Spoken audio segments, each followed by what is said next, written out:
Oh yeah, this is my top games of the year. It's still January, right? Okay, yeah, should be fine. Top 5, top 6, top 7, top 6. I only thought of 6, so let's keep that tradition going. Same as last year, consistency. Give it like 5 more years and I might make it to top 10. Just a disclaimer, there's a lot of games I didn't get to try this year. I got a Switch at the end of December, so you won't be seeing any of the main Switch games on this list, as well as a handful of other favorites. If you don't see it, it's possible I just didn't play it. Like all of these! But without further ado, stuff.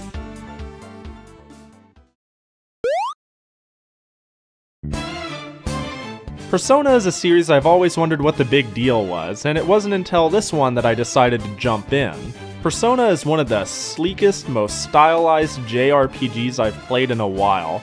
I have a soft spot for RPGs that manage to take place in a modern setting, but it's this realistic managing your free time, working, playing, or hanging out with friends during your day life as a student, blended with this fantastical story of taking down corrupt villains that's just so cool to me.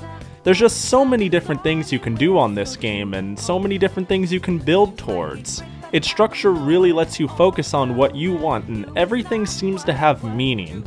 Mix that with simple to learn combat with very deep mechanics, and I think this is one of the best JRPGs to come out in a while.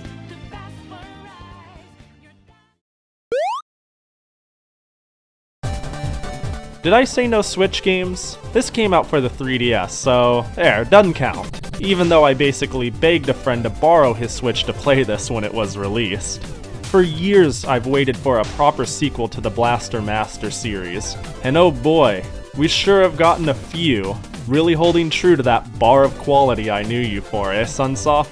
Blaster Master is such a nostalgic game for me, with such a weird history, and I've actually been working on a video on and off about the history of this series. We'll see if that ever hits the light of day. Out of seemingly nowhere, Blaster Master Zero comes along and is everything I have ever wanted in a Blaster Master sequel. It's almost bittersweet.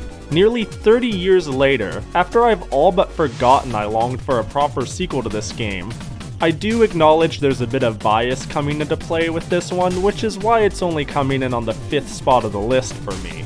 But if you really do enjoy platformers like I do, then I still think this is an incredible game, even without the nostalgia goggles.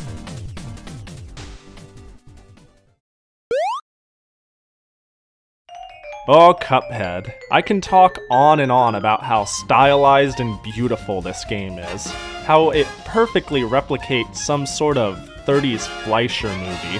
How much personality is put into every enemy, every background, every detail. But what I really want to talk about is how fun and well crafted the gameplay is. Because for as gorgeous as this game is, it's just plain fun. There's just a ton of thought that went into the design of this game, making each stage a bite-sized level or boss rush that taunts you with every loss, compelling you to try again rather than feeling utterly defeated by sending you too far back. It's a perfect compromise to punish the player, making such a fun and challenging experience without bringing in all that unneeded frustration from something like a lives or continue system.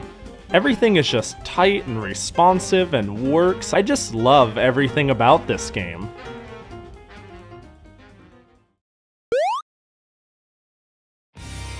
I'm not really sure how Ys 8 got here. Initially it was me seeing a nice looking box on NIS America's pre-order page and me going, oh, Ys, I've heard of that game. I wasn't expecting much from this game when I bought it, and that was certainly a mistake. The characters certainly are fun and charming, and while a little awkward at times, the story is quite heartwarming. However, these are not at all the reasons why this game is on my list. It's the combat. Oh, it's the combat. Its ability to make unhinged, lightning-fast combat that still demands a level of skill and thoughtfulness, never devolving into button mashing that made me an immediate fan. And it's a hell of a high for me versus other games that look similar but are more methodical. And that's not to say I dislike more methodical gameplay so much as this was a breath of fresh air for me. All I can say is go out and play it if you haven't, as I feel this is one of the lesser known titles on my list. It really does deserve more attention.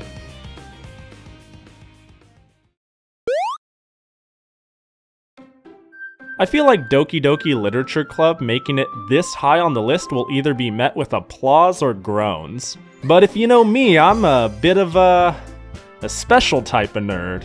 But that's not why this is here, I swear. If it was, I would have put like, I don't know, Princess Maker 2 or something like that on my list. Oh my god, it came out in 2016? Why wasn't it on my last list? I made a horrible mistake! I'm completely enchanted by games that dare to do something completely different and unusual. Something that makes you think or feel in a way that you know no other form of media could, but also isn't something that you're used to or comfortable with. I've always believed that a game doesn't need to be fun, but it at least needs to be compelling in some way. And if it can do that, it's got my attention. And if it does it well, you end up on my top games of the year list, I guess. Doki Doki Literature Club is a game I can't talk about in detail because it's a game you need to experience. To explain it would be just an injustice.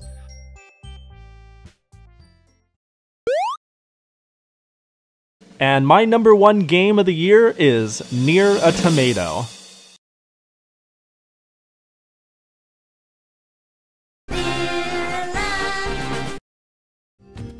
Yoko Taro does quite a good job at making his games compelling, but I wouldn't necessarily call them fun.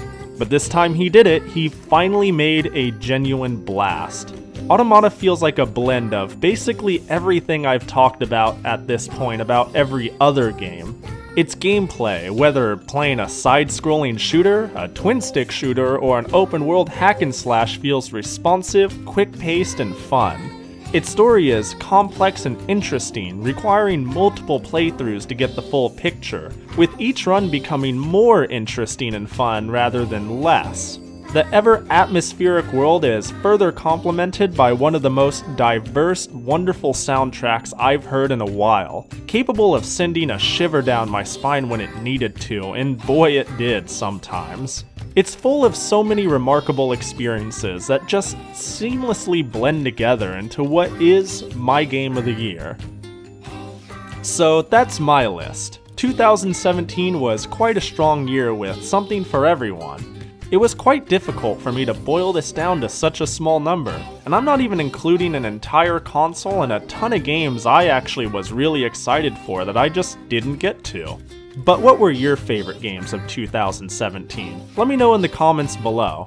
And until I make another video, until next time, this is me, out.